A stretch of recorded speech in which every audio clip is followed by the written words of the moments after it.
नमो तस्य भगवतो रहतो सम्मा सम्बुद्धस्स। नमो तस्य भगवतो रहतो सम्मा सम्बुद्धस्स। नमो तस्य भगवतो रहतो सम्मा सम्बुद्धस्स। बुद्धं धम्मं संघं नमस्तामि।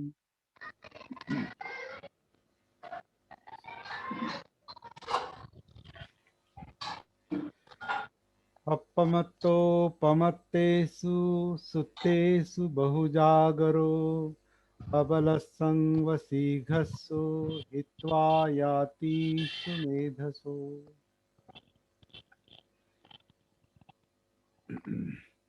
धम्मपद की ये 29वीं गाथा है और हम धम्मपद और सती साधना इस विषय के अंतर्गत हम रचना चर्चा कर रहे हैं। सुनेंगे। जिनके घर में आवाज सुना तो है, भाई।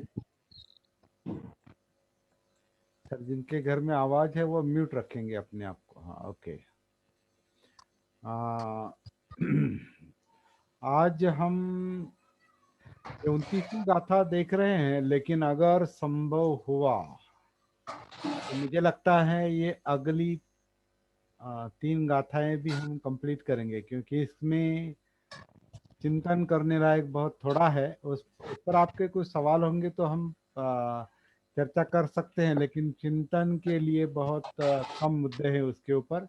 इसलिए हो सकता है कि मैं चलते चलते ये पूरी मतलब 4 गाथाएं लेकर पूरा अपवाद को आज कंप्लीट कर सकता हूँ। आज अपमाद वग्ग पूरा भी हो सकता है अगर समय ज़्यादा नहीं हुआ तो, वरना कल से फिर लेंगे।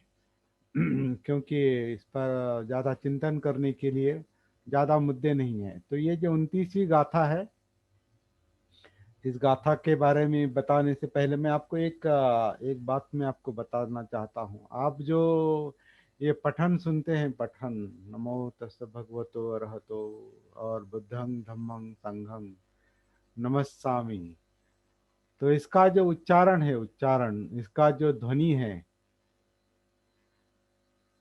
इस ध्वनि के जो कंपन है, कंपन से जो हमारे छाती, पेट और शरीर में जो कंपन निर्माण होते हैं और गले में जो कंपन बाहर पड़ते हैं, वो भी एक सती का अभ्यास है। इसलिए हमारा जो पठन है वो भी गंभीरता से और सती सती के साथ चलना चाहिए। कोई भी उच्चारण जो है, कोई भी किसी भी शब्द का उच्चारण जो है बहुत ही लाइटली, ऐसे ही यूं ही ऐसे नहीं चलना चाहिए। उसमें जितनी आप उसमें गंभीरता रखेंगे, उतना वो जो ध्वनि है वो ध्वनि गंभीर निकलता है और वो आपके लिए सती का एक मुद्दा बनता है। आ, कुछ परंपराओं में ये ध्वनि, जिसे अभी कुछ लोग नाद नाद है, नाद ध्वनि का मतलब क्या है, नाद है, उसमें कंपन है। तो नाद जो है वो भी सती का मुद्दा हो सकता है और बहुत अच्छा मुद्दा हो सकता है वो। क्योंकि नाद में हमारा कर्णेंद्रिय जो है, कान जो है, वो कान आ, जो मतलब श्रोत्र विज्ञान जो है, सुनाई देने की जो क्रिया है, सुनने की जो क्रिया है, उसके लिए वो सती का विषय बनता है। हम्म, तो ये मैं आपको चलते चलते बताना चाहता हूँ। इसलिए हम अभी आज वो तानपुरा में नहीं लगा सका, क्योंकि यहाँ शुरू किया था हमने प्रोग्राम तानपुरे, लेकिन बिना तानपुरे की भी जो पठन हमने किया अभी, आपने जो सुना वो शायद आपको थोड़ा मतलब उसमें जो गंभीरता है वो आप शायद महसूस करते होंगे या की होगी आपने आज भी रोज की तरह। सो ये भी एक इम्पॉर्टेंट बात मैं आपको बताना चाहता हूँ। जैसे अब ये बुद्धं शरणं गच्छामि, धम्मं शरणं गच्छामि, इसके भी जो कंपन है या जो भी पाली पाली भाषा का जो एक लहजा है, पाली भाषा का जो एक उच्चारण का जो एक तरीका है, वो तरीका भी बहुत ही अच्छा है। उस पाली के नज़दीक की थोड़ी हिंदी भाषा भी लगती है मुझे। हिंदी का उच्चारण भी बहुत ही गंभीरता के साथ होता है। मुझे हिंदी भी बहुत अच्छी लगती है, बात करना बहुत अच्छा लगता है शुद्ध हिंदी। और मराठी भी है, लेकिन मराठी का थोड़ा उसमें जितना प्रभाव पाली का या हिंदी का है उतना मराठी का थोड़ा मातृभाषा होने के बावजूद भी ऐसा मुझे महसूस हो रहा है। ऐसा नहीं, कुछ लोग अच्छा भी उसका उच्चारण करते होंगे। तो उसमें जो उच्चारण है, उसमें जो ध्वनि है, उसमें जो कंपन है, वो कंपन जो है वो सती के लिए इम्पोर्टेंट मुद्दा है। ये मैं बताना चाहता हूँ। तो चलिए आगे चलते हैं। 29वीं गाथा जो है धम्मपद की, अपमाद वग्गो की 9वीं गाथा और धम्मपद की 29वीं जो गाथा है, तो बहुत सरल है और तुलनात्मक है। तुलनात्मक का इस अर्थ से है कि जो लोग जागरूक है, जो लोग जागरूक नहीं है, जो सती में है, जो सती में नहीं है, उनकी तुलना की है इस गाथा में। इसलिए इसमें ज्यादा कोई चिंतन करने की बात अगर होगी तो देखेंगे सोचते सोचते। अपमत्तो पमत्तेषु सुत्तेषु बहु जागरो, प्रमादित लोगों में अप्रमादी और सोते रहने वालों में जागरूक, इनमें बुद्धिमान आदमी उसी प्रकार आगे बढ़ जाता है जैसे शीघ्रगामी मतलब तेज दौड़ने वाला घोड़ा दुर्बल घोड़े से आगे निकल जाता है। तो ये सिंपल मतलब तुलना की बात है। जो लोग सती की साधना करते हैं, जो लोग सती की साधना नहीं करते हैं, जो लोग जागृति की साधना करते हैं, जो लोग जो नहीं करते हैं, जो जिनका चित्त जिनका मन भान में है, अपमाद में है और अपमाद में नहीं है, मतलब भान में नहीं है, तो उनकी तुलना की है। और जो जो जागृति का अभ्यास करता है वो तेज दौड़ने वाले घोड़े की तरह होता है, मतलब वो गतिशील होता है, गतिमान होता है। तो इसका इसका सिंपल कारण ये है, अभी जो लोग सीनियर लोग हैं यहाँ पर, जो सीनियर साधक है वो महसूस करते होंगे। इसका सिंपल कारण ये है कि जब हम जागृति का अभ्यास करते हैं, जागृति की साधना करते हैं, सती साधना करते हैं, तो हमारे अंदर अंदर की जो ऊर्जा है, शक्ति है, वो मुक्त हो जाती है, धीरे धीरे मुक्त होने लगती है। और इसलिए वो ज़्यादा ऊर्जा महसूस होती है, शक्ति महसूस होती है। जिसे जिसे टेक्निकल भाषा में, सप्तबोधांग की भाषा में उसे प्रीति की अवस्था भी कहा है, जिसमें एक तरह की कंपन है या शरीर में कोई थरथराहट है। जैसे जब बहुत ऊर्जा होती है तो एक ये अलग महसूस होता है ना अंदर। जब अंदर ऊर्जा होती है, शक्ति होती है, तो अलग महसूस महसूस होता है। तो वो जो ऊर्जा है, शक्ति है, उसे तेज घोड़े की उपमा दी है। जा तेज दौड़ने वाला जो घोड़ा है उसकी उपमा उस ऊर्जा को दी है, शक्ति को दी है। और जैसे तेज दौड़ने वाला घोड़ा दुर्बल घोड़े से आगे निकल जाता है, इस तरह सती साधना, जागृति की साधना करने वाला, अपमाद की साधना करने वाला जो जागृति की साधना नहीं करता है, सती की साधना नहीं करता है, उससे आगे होता है, उसकी शक्ति मुक्त होती है, इसलिए वो आगे होता है।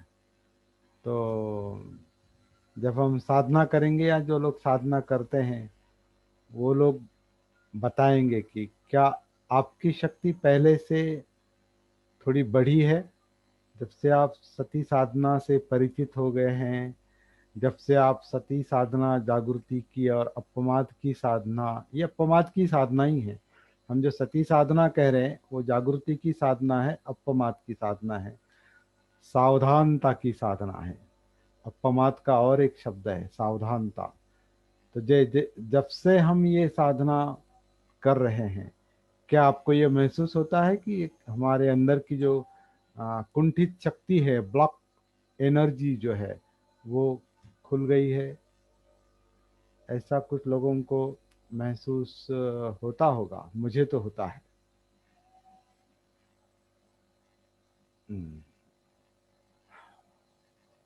अनिल जी को होता है। ओके।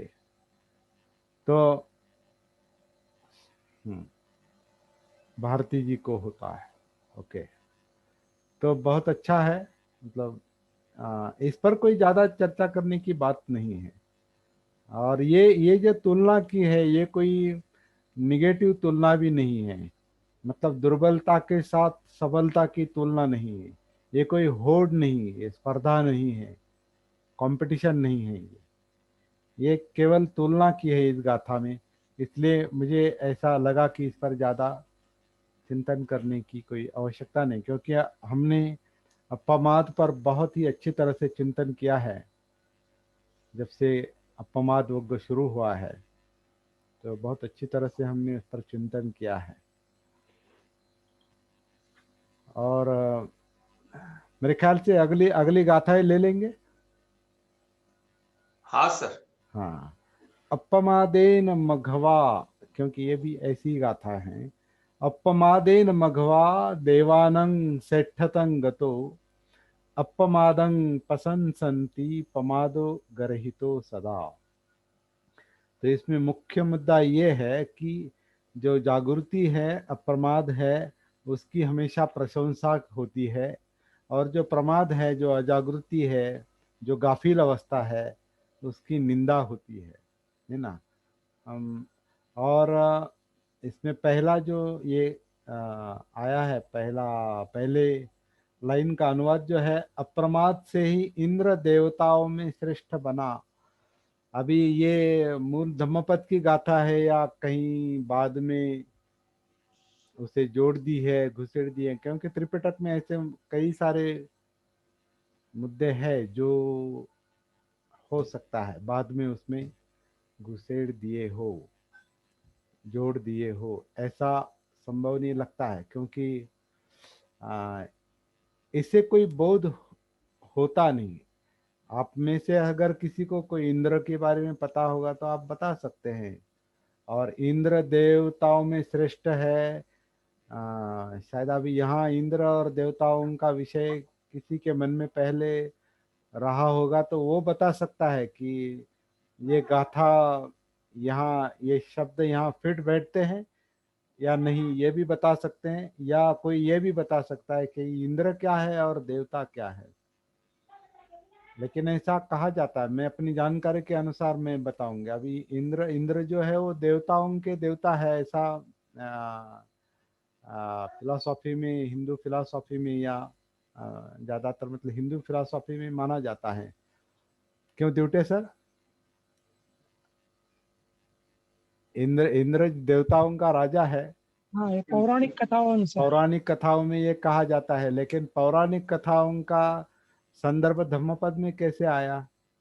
ये घुसेड़ा गया। ये जो ये जोड़ने की बात है। लेकिन कहीं कहीं अभी देव शब्द जो है पाली ग्रंथ में कई जगहों पर आता है। बहुदेवा मनुष्या च देव यानी सज्जन। महामंगल सूत्र में भी आता है। तो देव शब्द ऐसा कहते हैं कि जो सुखासीन अवस्था है, मन की जो सुखासीन अवस्था है, अत्युच्च सुखासीन अवस्था है, उसे देवलोक की अवस्था, ऐसा भी उसका इंटरप्रिटेशन आता है, उसका एक विश्लेषण आता है। और इंद्र का भी कहीं विश्लेषण आता होगा या जोड़ा होगा, पता नहीं। लेकिन अभी इस विषय में हम जाएंगे तो हमारा जो जागृति का जो विषय है, सती का जो विषय है, उसका महत्व कम होता है। तो मुझे नहीं लगता इसमें जाना चाहिए। जरूर नहीं सर। आपको लगता है इसमें जाना चाहिए? नो नो नो, हाँ, जरूर नहीं। कोई आवश्यकता नहीं। और अगली जो लाइन है वो ठीक है, अपमाद की प्रशंसा होती है, जागृति की प्रशंसा होती है, और प्रमाद की, अजागृति की निंदा होती है। हम देखते हैं कोई बहुत जागृति पूर्वक बात करता है, होश में बात करता है, विचार पूर्वक बोलता है, तो सामने वाला, मतलब क्योंकि प्रशंसा और निंदा दूसरी करता है ना, दूसरे लोग करते हैं।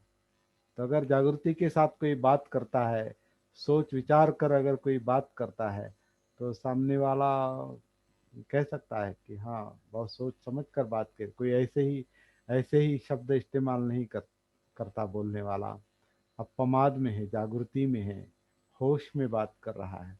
और जो लोग होश जो जो मनुष्य होश में बात नहीं करता, बहुत ही मतलब ऐसे लाइटली कोई शब्द उच्चारता है जैसे कि नशे में है, ऐसे एक मतलब बहुत शब्द उसके बेमतलब के भी होते हैं, बकवास कहते हैं, बकवास होते हैं। तो ऐसे ऐसे मनुष्य की समाज में निंदा होती है। तो ये जो दूसरी लाइन है वो सरल है कि जो जागृति है उसकी प्रशंसा होती है, अपमाद की प्रशंसा होती है, और प्रमाद की, अजागृति की, बेहोशी की निंदा होती है।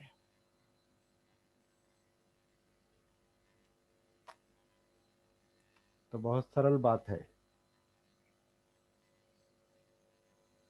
लेकिन जागृति का अभ्यास, सती का अभ्यास हम निंदा और स्तुति के लिए नहीं करेंगे। सती का अभ्यास जो है, सती की साधना जो है, वो कोई स्तुति के लिए नहीं करेंगे हम। जागृति सती किस लिए चाहिए? जीवन की जागृति, जीवन में जागृति आनी चाहिए। जीवन मतलब अंदर से जग जाना चाहिए। क्यों जग जाना चाहिए? क्योंकि हमारे जीवन का परिचय हो, जीवन पता चले।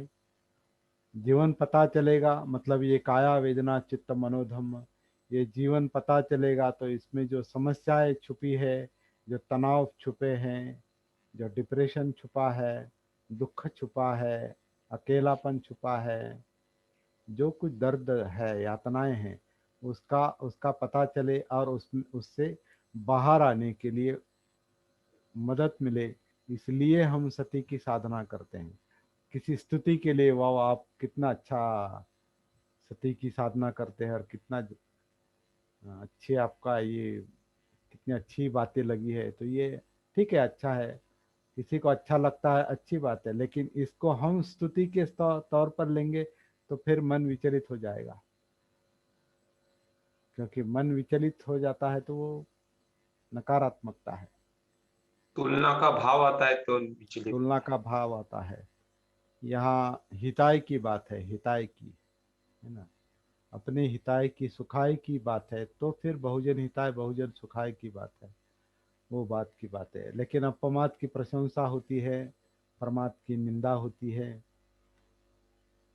इसमें भी मेरे ख्याल से ज़्यादा चर्चा करने का कोई मुद्दा नहीं है।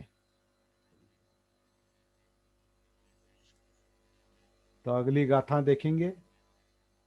अगली गाथा जो है वो भिक्षु के लिए है। दोनों अगली दोनों गाथाएं वो भिक्षु के लिए है, और हम भिक्षु नहीं हैं।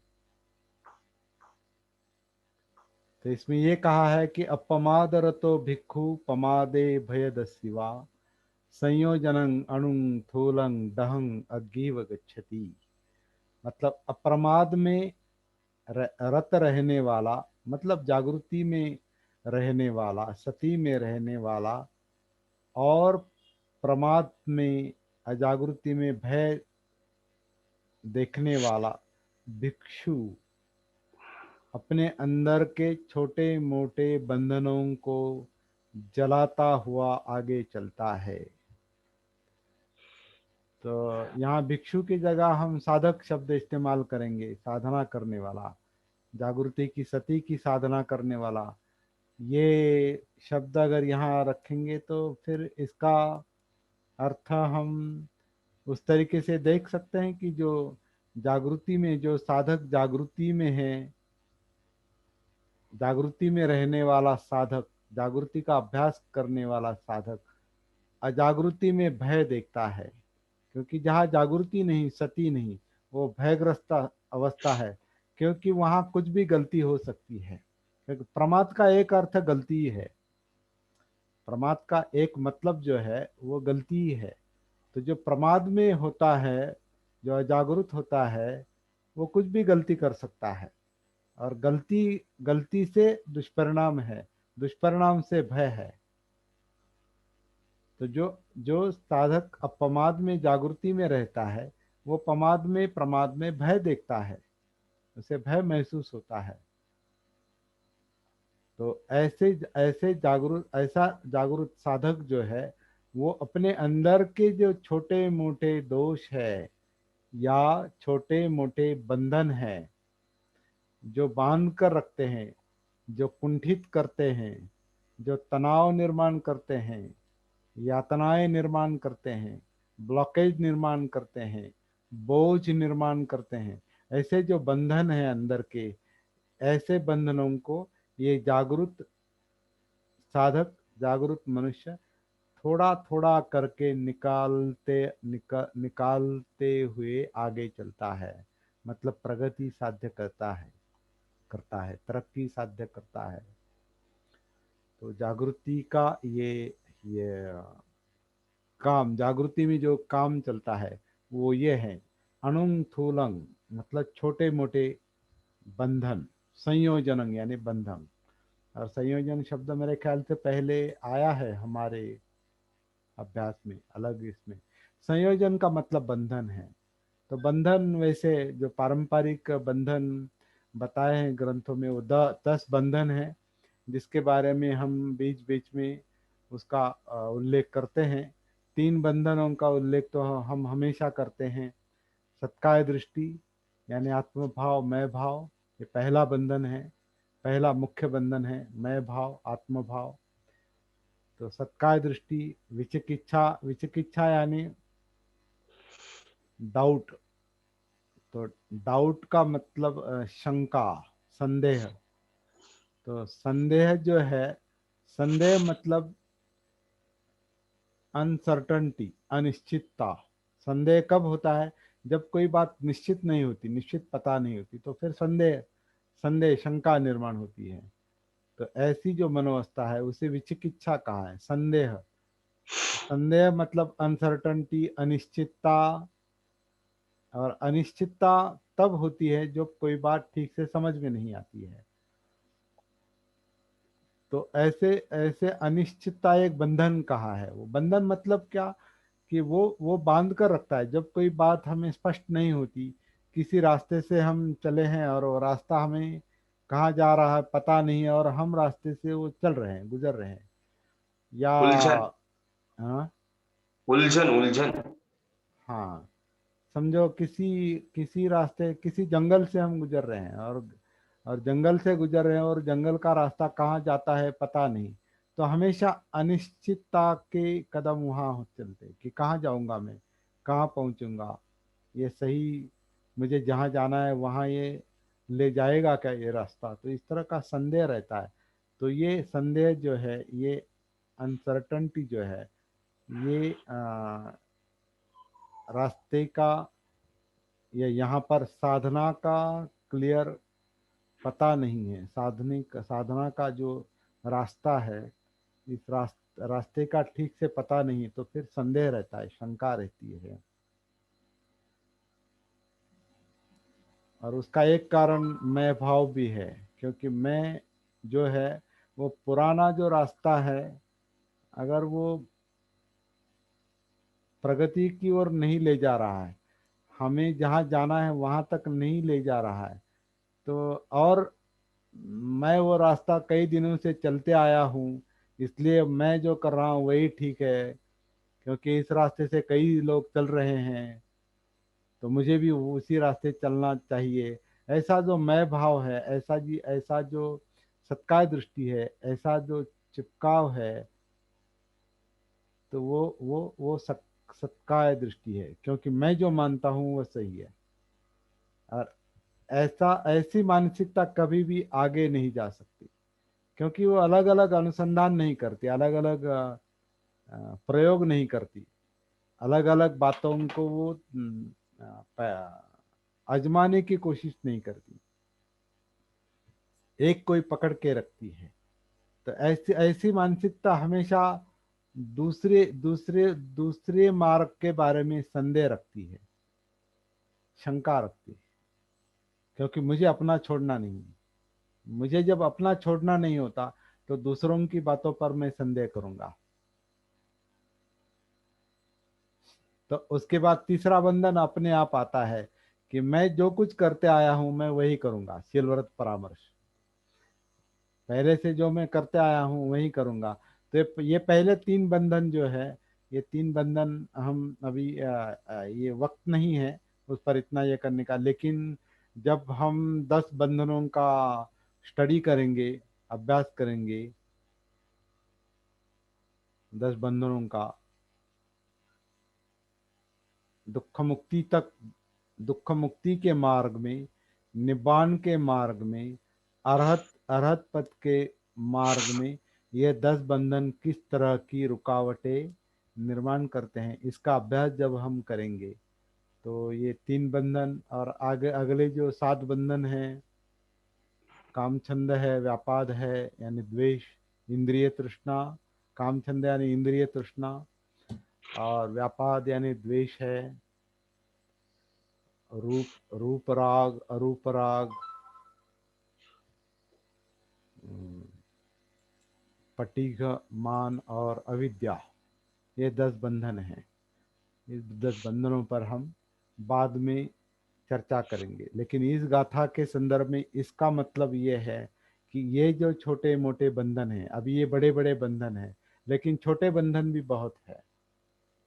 क्योंकि अगर मैं भाव, मैं को देखा, मैं आत्म भाव, ये विषय भी लिया, तो आत्म भाव मैं भाव सैकड़ों विषयों में है, सैकड़ों सैकड़ों विषयों से संबंधित है मैं भाव, आत्म भाव। क्योंकि ये मैं, ये मेरा कंप्यूटर है, ये मेरा टेबल लैंप है, ये मेरी किताब है, ये मैं हूँ, ये मेरा शरीर है, ये मेरा कंप्यूटर है, ये मेरा ये है, ये मेरा घर है। तो मैं, मेरा जो है वो उपादान जो है, कलेक्शन जो बचपन से किया है अविद्या में, क्योंकि बचपन हमें याद नहीं, जन्म याद नहीं, बचपन याद नहीं, लेकिन कलेक्शन का काम तब से शुरू हुआ है। भले हो सिंपल आपके खिलौने हो, या आपका आपका कुछ भी हो, खिलौनों में से कुछ भी हो, क्योंकि माँ बाप सैकड़ों खिलौने आपको देते हैं, अनेक वस्तुएं देते हैं, तो या खाने की चीज़ें हों, और छोटा बच्चा भी कहता है मेरा है, दूसरे को लेने नहीं देता, वरना उसके दूसरे के साथ झगड़ा करता है। तो ये कलेक्शन का, उपादान का जो स्वभाव है अविद्या में, जागृति में, सतिहीन अवस्था में, वो सब मैं भाव, आत्म भाव बनता है। इसलिए स्व काया दृष्टि, ये शरीर मैं हूँ, मैं, शरीर मतलब क्या है, पूरा इसके साथ जुड़ा हुआ सब कुछ, इसके साथ सब कुछ जुड़ा है, इस जीवन के साथ सब कुछ जुड़ा है। आप जहाँ, हम जहाँ पैदा हुए हैं वहां से मरने तक, जहाँ जिस जिस वस्तु से, जिस जिस विचार से, जिस जिस बात से हमारा संबंध आता है, वो उसमें जो चाहत है, चाहत, वो सब उपादान अंदर लेने की एक प्रवृत्ति जो होती है, वो सब बंधन बनते हैं। तो ऐसे सैकड़ों, हजारों, लाखों बंधन हैं। तो एक एक एक एक आत्म भाव का बंधन भी देखा, सत्कार दृष्टि का बंधन भी देखा, स्थूल बंधन। तो उसमें छोटे छोटे उपबंधन कई सारे हैं, डाउट्स, कई सारे डाउट्स है। शीलव्रत परामर्श कर्मकांड जो है, कई सारे कर्म कांड जो है, ये काम छंद यानी इंद्रिय तृष्णा, 5 इंद्रियों के सैकड़ों हजारों लाखों विषय है, आँख कान नाक जीभ त्वचा, और उसके मुताबिक चलने वाला मनोविज्ञान यानी विचार प्रक्रिया, इस इसके सैकड़ों हजारों लाखों विषय है। तो इन सब बंधनों में मन क्या है, इन बंधनों में बंधा हुआ है। और सबसे बड़ा प्रॉब्लम जो है वो ये जानता नहीं। न जानना मतलब सती ना होना, जागृति ना होना कि मन किन किन बंधनों में पड़ा है, जकड़ा हुआ है, कैद है, वो मन स्वयं जानता नहीं। वो तब जानेगा जब वो सती का अभ्यास करेगा, जागृति का अभ्यास करेगा। इसलिए हम इस बात को ज़्यादा अहमियत दी है। इसलिए यह इस गाथा इस अर्थ से उपयुक्त है कि जो साधक, ये भिक्षु के लिए कहा है, लेकिन जो साधक अपमाद में रहता है और प्रमाद में भय देखता है, ऐसा साधक छोटे मोटे बंधनों को जलाते जलाते आगे चलता है। या जलाते जलाते कहने के बजाय मुझे ऐसा लगता है सती इसको जलाती है, या सती इसका प्रभाव कम करती है। अग्नि तो पहले ही है, अग्नि को क्या जलाएंगे, क्योंकि चित्त में पहले ही लोभाग्नि और रागाग्नि, या रागाग्नि और द्वेषाग्नि, मतलब लोभ अग्नि और द्वेष अग्नि पहले ही है, तो अग्नि को कैसे जलाएंगे। अग्नि को तो शांत करने की बात है ना।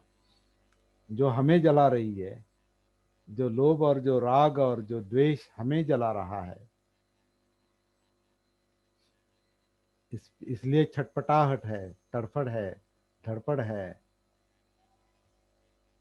तो वो सती उसको, जागृति उसको शांत करती है। तो यहाँ बंधन को जलाने के बजाय बंधन जो है, अग्नि की तरह जो बंधन है, उसे शांत करने की बात है। तो अपने साधना के और अनुभव के अनुसार हम अर्थ लगाएंगे हर बात का।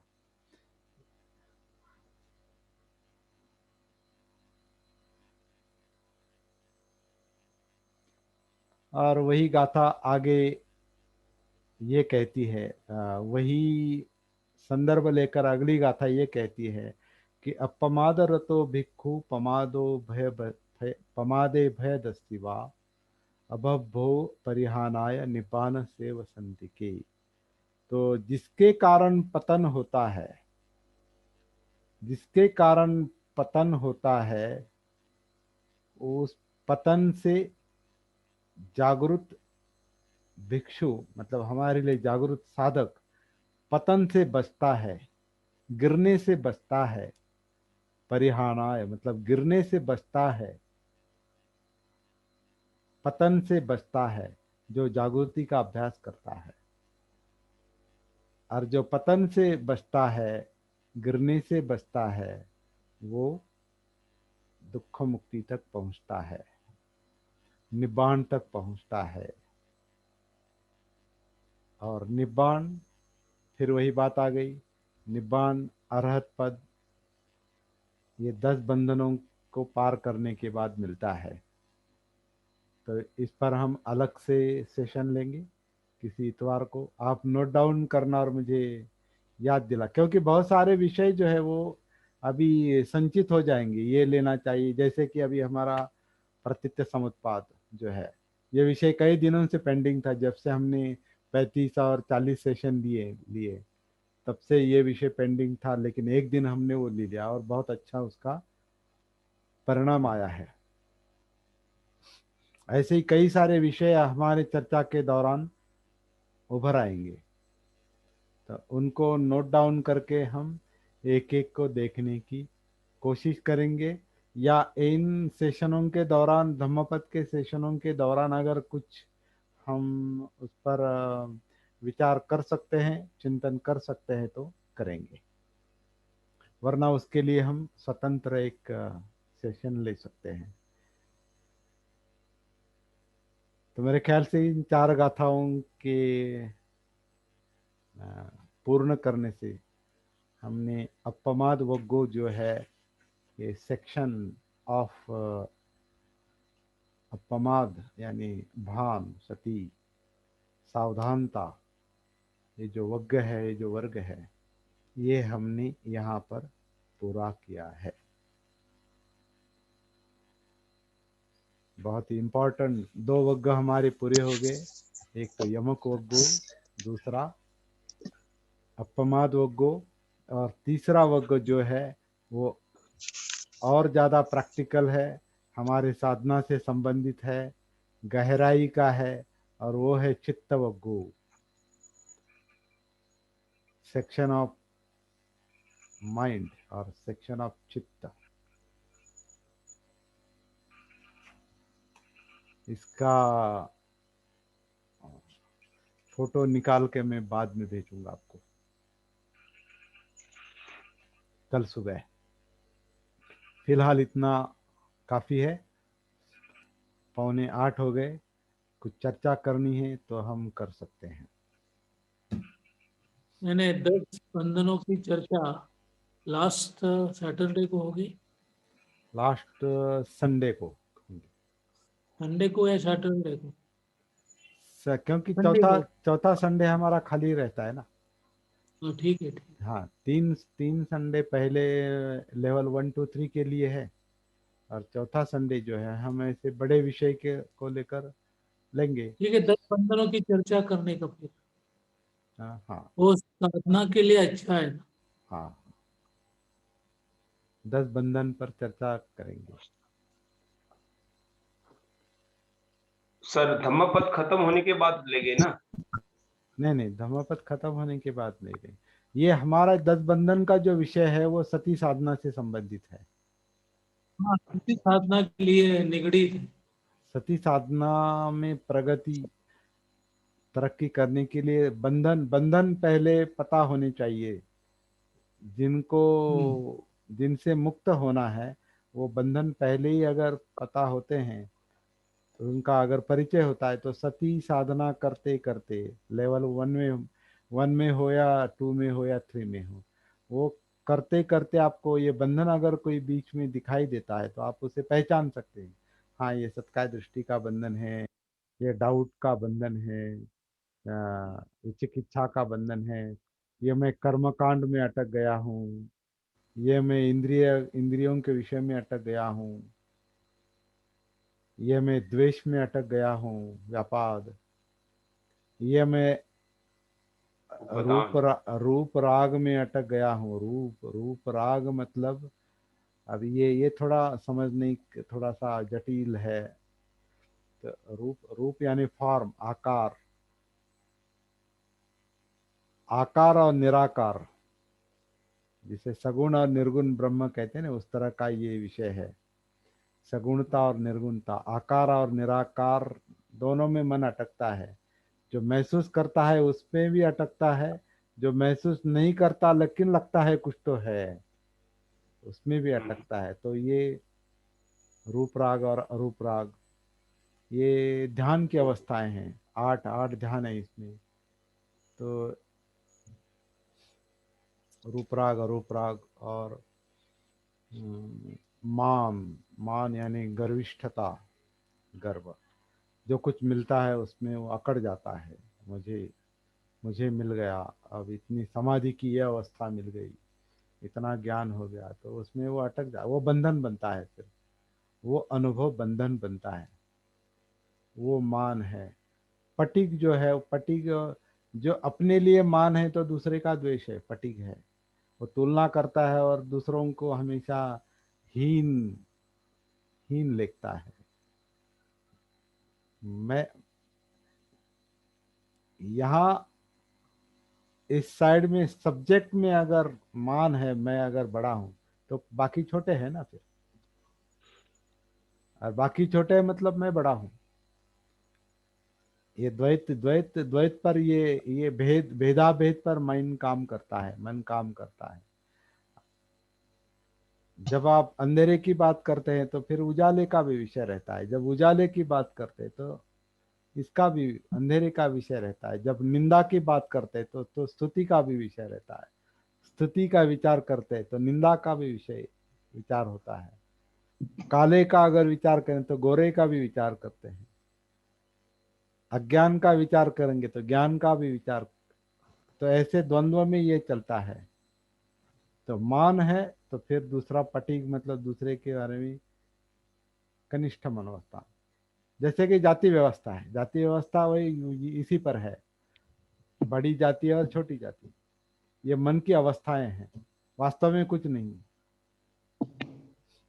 वास्तव में कुछ नहीं, व्यवहार में वैसा कुछ दिखाई नहीं देता। कोई किसी के मतलब कोई कपोल पर कोई लिखकर नहीं आता है कोई कि ये ब्राह्मण है, ये क्षत्रिय है, वैश्य है, शूद्र है, ऐसा कोई लिखा नहीं है। कोई दिखाए वो मानसिकता जब व्यक्त होती है तब वहाँ, हाँ, आपके जो डॉक्यूमेंट है, आपका जो नाम है, वो आपको वो उसके पीछे जो मानसिकता छुपी है उसमें जाति व्यवस्था छुपी है। वरना क्या है जात? जात वही है जो जात का मतलब जन्म है। तो जिसमें जिस माँ बाप के पेट से जन्म लिया, जिस माँ बाप से जन्म लिया, वही जात है। और क्या है? जात क्या है? अनेक जाति संखा, हाँ अनेक जाति संखा राम। हाँ, वो जन्म है। तो वो जन्म की बात है।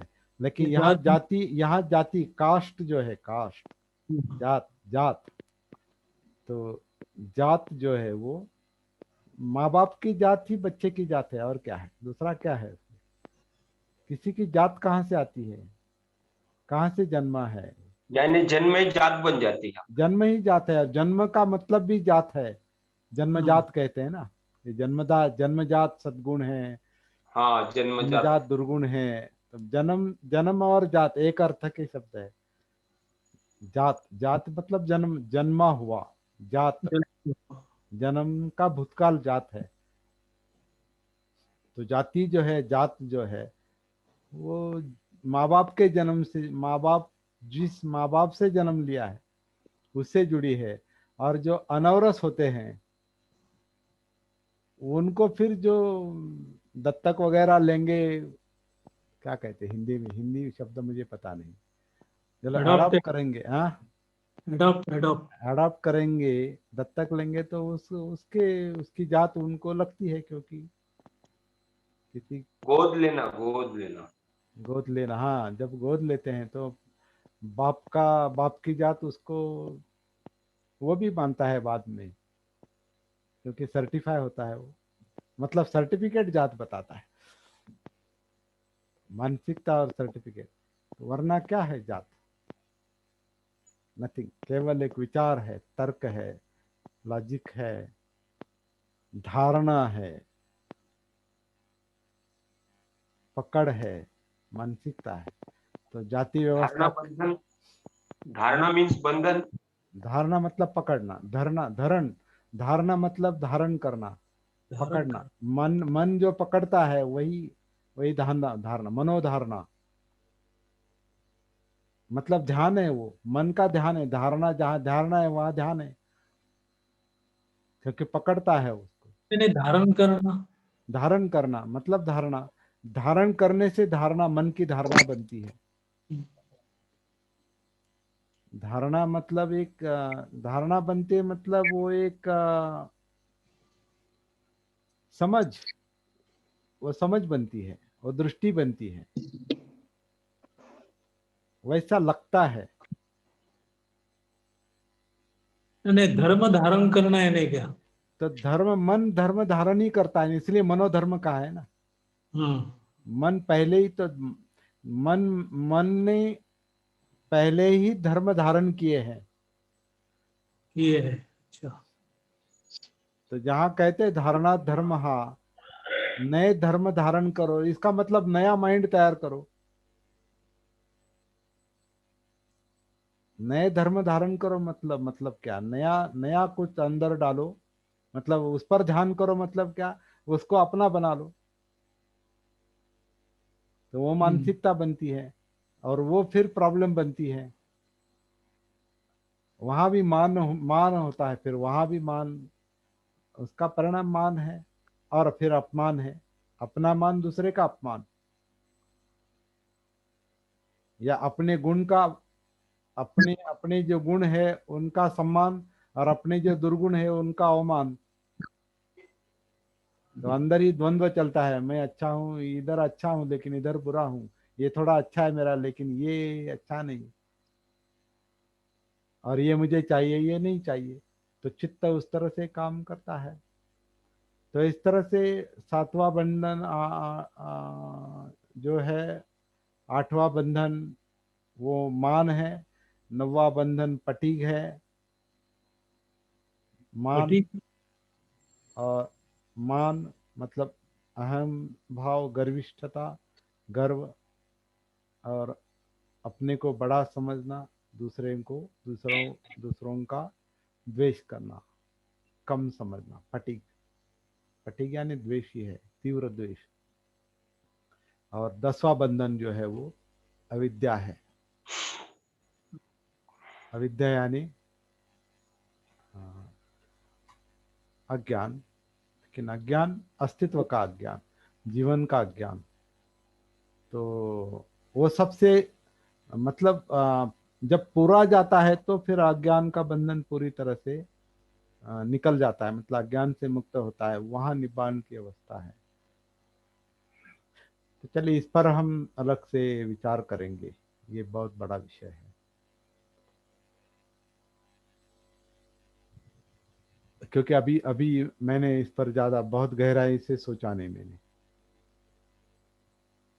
10 पॉइंट बताए अपने से। है जस्ट पॉइंट बताएं, कुछ पता है, लेकिन और जब कोई कुछ बात चर्चा करनी है तो कई सारे मुद्दे उसके देखने पड़ते हैं। बराबर।